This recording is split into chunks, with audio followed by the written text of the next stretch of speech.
Thanks for joining us this evening on TKO8 Local News. A total of 10 races made up the Boone County preferential primary, and all of the political races were on the Republican side of the ticket. Robert Hathaway easily won the primary race for Boone County judge. Hathaway ended up with 80% of the votes compared to only 20% for Tony Reese. Judy K. Harris avoided a runoff and won the Republican race for circuit clerk. Harris gathered 56% of the votes to beat both Mike Bishop and Tom Smith. Brandy Diffie won the Boone County assessor's race with 68% of the vote over Doug Borquin.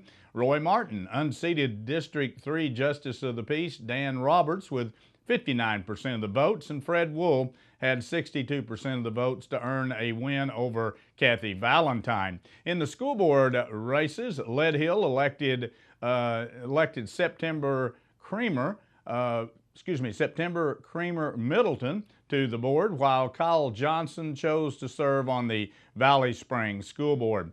Wardra Deer was re-elected to position 7 on the Harrison School Board. Martha Stone handily won the race for position 5 on the Omaha School Board, and Tony Moore won the spot in Alpena. And finally, all area school millage measures were passed. Those were for Bergman, Harrison, Lead Hill, and Omaha school districts. And the Jasper School District's Board of Education voted Monday to proceed with implementing a school safety policy that was outlined last month by Superintendent Jeff Cantrell with recommendations from Newton County Sheriff Keith Slape. The policy proposes to train certain school staff members to become auxiliary, reserve, and part-time law enforcement officers. As such, the emergency response team members would undergo most of the same training that all reserve deputies must have to work for the sheriff's office. The course includes time with a handgun on the firing range, as well as shotgun familiarization. Other safety measures also will be taken, including building privacy fences and adding electronic locks to the doors. Perhaps the best deterrent will be signs outside the school warning that they are armed personnel on campus. Arkansas State Police say Diamond City's Mayor Jane Hudson was arrested Tuesday on a warrant for theft of more than $4,000. Arkansas State Police spokesperson Bill Sadler says 57-year-old Hudson surrendered to state police in Boone County without incident. Hudson faces a charge of theft of property associated with the investigation by the Arkansas State Police Special Agents with the Criminal Investigation Division and the Division of Legislative Audit. Sadler says although Hudson is Diamond City's mayor, the criminal charge is associated with her work as treasurer of the Diamond City Community Center. Hudson was booked into the Boone County Detention Center but released 30 minutes later on a bond of $1,500. Rochelle Farman Abecki of Rural Mountain Home was given 10 years in prison with an additional 10 years suspended on charges filed against her in 3 separate cases last year. She was also ordered to pay almost $18,000 in restitution. Abecki pled guilty to charges in April. She had been offered 6 years in prison as a part of a plea agreement, but chose to go before the court without any agreement on sentence and allow the judge to decide what punishment she would receive. Before her sentence was handed down, Farman Abecki made a lengthy statement to the court in the bid for leniency. She said her run-ins with the law took place during a time she was on a meth binge mixed with various prescription medications she was taking. She apologized for her acts, which she termed as barbaric, and said she was ashamed of what she had become while addicted to drugs. The first of many anticipated legal actions regarding the $18 fee charge for property owners regarding the neighbor's landfill mess were filed last week as class action lawsuits in the counties of Boone, Carroll, and Newton. Court records show that Robert L. Tanner and Tanner Family LLC filed suit against the Ozark Mountain Solid Waste District and collector Amy Jenkins in Boone County. Tanner Family LLC filed the suit in Newton County against the Solid Waste District and collector Sheila McCutcheon, and Paul Summers filed suit only against the Solid Waste District in Carroll County last week. The lawsuits, all of which were filed by federal lawyers Matt Bishop and Wendy Howerton, says the bonds sold were tax exempt. The suit claims the fee is actually a tax because a fee is imposed in the government exercise of police purposes. The suit asks the court to bar defendants from collecting the fee and to refund all fees already paid. Before we take a look at stay with us, I should say. We'll be back in a moment. We'll take a look at the news from around the region as TKO8 News continues.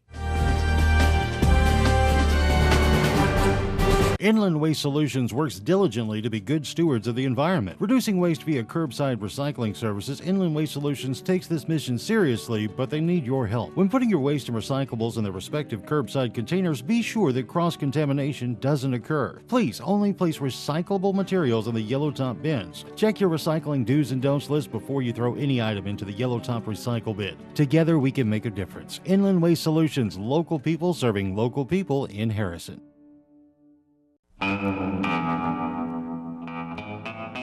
On any given day here at Main Street Service Center, we might be working on a Ford like on the 4-post lift over my shoulder, or an Infiniti that's back on the back bay, or a Toyota, or a BMW, or right here a Hyundai.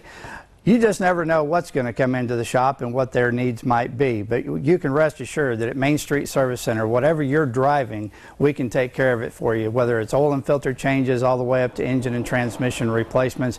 And get this, we've been in business for 29 years and there's still things that we can't do, and we're not too proud to say it. So if you bring us something and it's over our head or out of our capabilities of expertise or tools, we're not too proud to say it, because we want your vehicle fixed correctly, right, and the first time. Summer is just around the corner, and the staff at Harness Boots and Shoes are ready with all the latest styles of tennis shoes, sandals, dress shoes, casual shoes, boots, and hiking shoes. You'll find the most popular brands such as Merrell, Birkenstock, Chaco, New Balance, and Twisted X for men, women, and children. And if you don't find the style or color you want in stock, they'll be happy to order them for you. Don't forget, $10 down will hold anything in the store on Lilway. Harness Boots and Shoes on the west side of the square in beautiful downtown Harrison.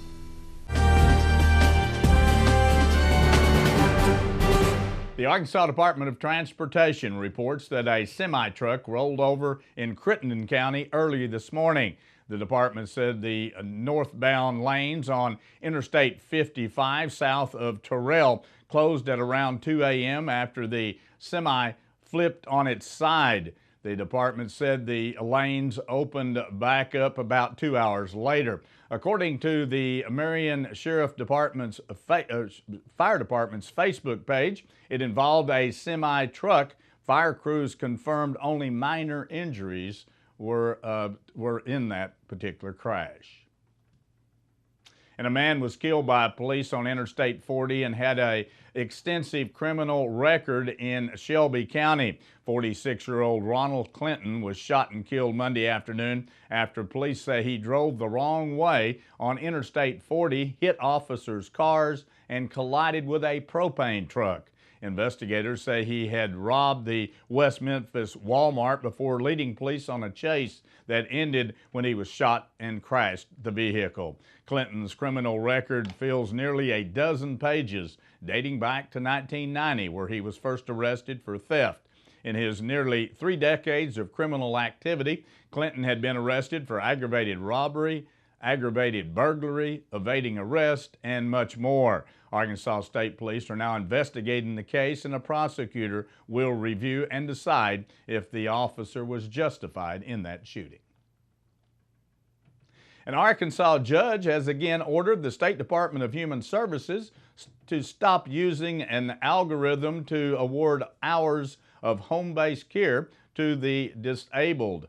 Disabled Medicaid recipients, I should say. Pulaski County Circuit Judge Wendell Griffin also ordered the department's attorneys to explain why the agency shouldn't be held in contempt of court for violating an order from just 1 week ago.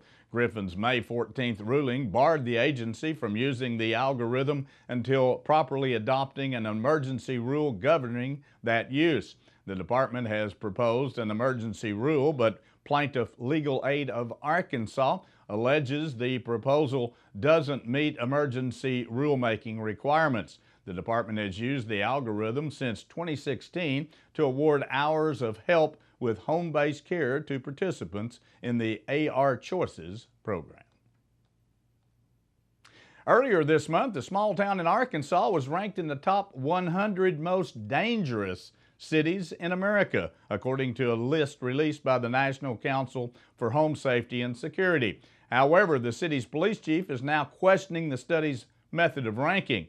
The study used the FBI's Uniform Crime Reporting Database, which Blytheville Police Chief Ross Thompson said specifically warns against solely relying on and when ranking cities. Chief Thompson said the UCR is strictly raw crime numbers, and there are so many other factors that go into determining the safety level of any community. He adds that even the FBI's website says it does a disservice to the communities that are listed. Chief Thompson did recognize that Blytheville's crime numbers are too high, but the department has been implementing new programs and working hard to combat the crime situation.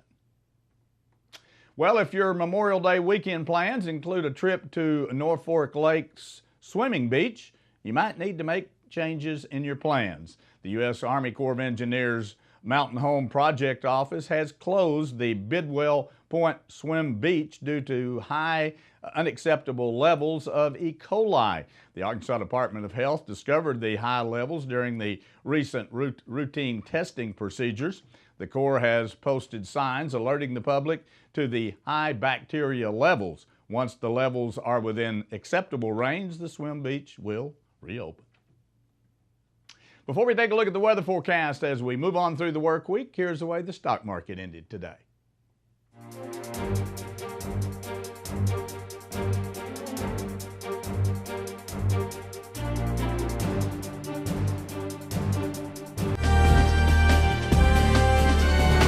Another typical day of what we've dealt with for a while now. Scattered showers and thunderstorms around the area, hit and miss situations, some people getting a little rain, some getting a lot of rain, some getting none at all. And that's the way it's going to be pretty well through the entire week and into at least the early part of the weekend with on-again, off-again thunderstorms as the heat and humidity builds and creates that situation where you never really know how much or how long those little thunderstorms are going to last. Well, it was another warm, muggy afternoon here in the Ozarks. Again, scattered showers and thunderstorms all over the area. Some were heavy at times. The afternoon temperature around 81 degrees under partly cloudy skies. On Thursday, again, scattered thunderstorms expected in the area around 84 degrees, 50% chance of showers. On Friday, scattered thunderstorms again, 83 degrees and a 50% chance. Better chance on Saturday, at least right now. Scattered thunderstorms on again, off again throughout the day, 85 degrees, 90% chance. And then on Sunday, storms basically in the morning hours, 88 degrees, a warm, muggy day, and only about 40% chance. And right now, the long-range forecast for Monday, which is Memorial Day, has 88 degrees, and actually they don't have any thunderstorms in the forecast at this time. That could certainly change. Stay with us. Be back in a moment. We'll take a look at sports from around the region as TKO8 News continues.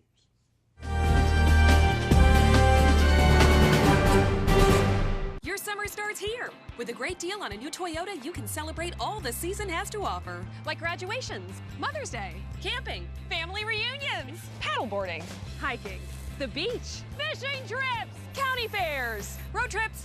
Me first! During the Summer Starts Here sales event, get $2,500 customer cash, or qualified buyers get 1.9% APR financing for 60 months on a new 2018 RAV4. Offers end June 4th. Get your Toyota today. Toyota, let's go places.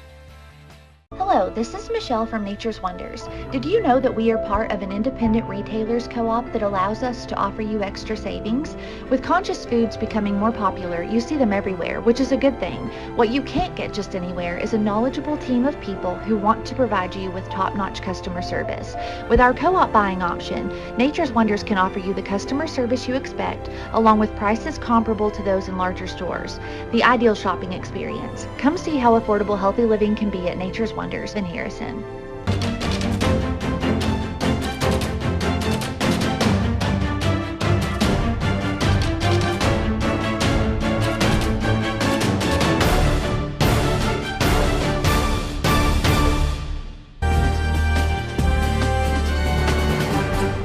Coaching staffs for the remaining Arkansas High School Coaches Association's All-Star Games have been announced, and 3 area coaches are on the list. Mountain Home head girls soccer coach Debbie Atkinson will serve as an assistant coach. Atkinson will be on the East staff, which will be led by Kevin DeStefano of Conway High School. Omaha's Sharif Mathis will be an assistant coach in the softball game for the West, and Jason Hughes of Viola will be an assistant on the East team. Both games will be played in June on the campus of the University of Central Arkansas in Conway.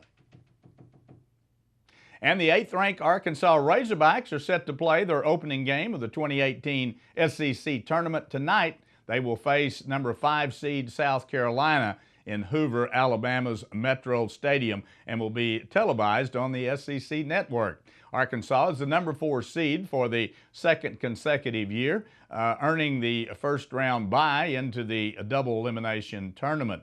Arkansas won 2 of 3 against South Carolina earlier this season at Baum Stadium, and it was the only home conference series that the Hogs did not sweep. Arkansas rose into the tournament play as a co-champion of the SEC Western Division, claiming a share of the title for the first time since 2011 and 5th division title in school history. And Arkansas landed 7 players on the Athlon Sports SEC Football 2018 All-Conference team. The Razorbacks were selected to one of the publication's 4 All-Conference teams, place 2 on offense and 5 on defense. Arkansas's 5 defensive selections tied with Georgia and Texas A&M for the most defensive players from one team in the conference. Selected for defense was DeJohn Harris, along with Metelvin Agon. For the offense, it was Devon Warren, along with Hajia Franca and Santonios Ramirez, along with Drew Greenland and Ryan Pulley. Alex Jordan and Salvador Perez each homered, and Jason Hamill earned his first victory of the season as the Kansas City Royals beat the St. Louis Cardinals 5-1 last night. Hamill has been winless in his previous 13 starts, dating back to his last win September the 6th of last year. Hamill also had been winless in his previous 7 road trips. He went 7 innings, giving up 9 hits and a run to help the Royals win for the second time in 10 games. He struck out 6 and hit a batter with no walks. Kansas City is 1-3 in interleague play this season. The Royals had lost their last 5 games against St. Louis and are 4-10 against their cross-state rivals in the interleague play dating back to May 24th of 2015. Speaking of Kansas City, the Chiefs tight end Demetrius Harris has been suspended 1 game without pay by the NFL for violating a substance abuse policy. Harris pled guilty in March in Bates County, Missouri, to 1 count of marijuana possession and 1 count of unlawful possession of drug paraphernalia. He was sentenced to 2 days in jail, fined $500, and given 2 years of probation along with 80 hours of community service. Harris must also complete an NFL drug program. That wraps up our broadcast here for this evening. Thanks for joining us. Join us Monday through Friday at 6:30 and again at 10 p.m. as we continue to bring you local news, weather, sports, and local announcements from around the area on Harrison's broadcast station, TKO Channel 8. Now stay tuned for more local events around the viewing area.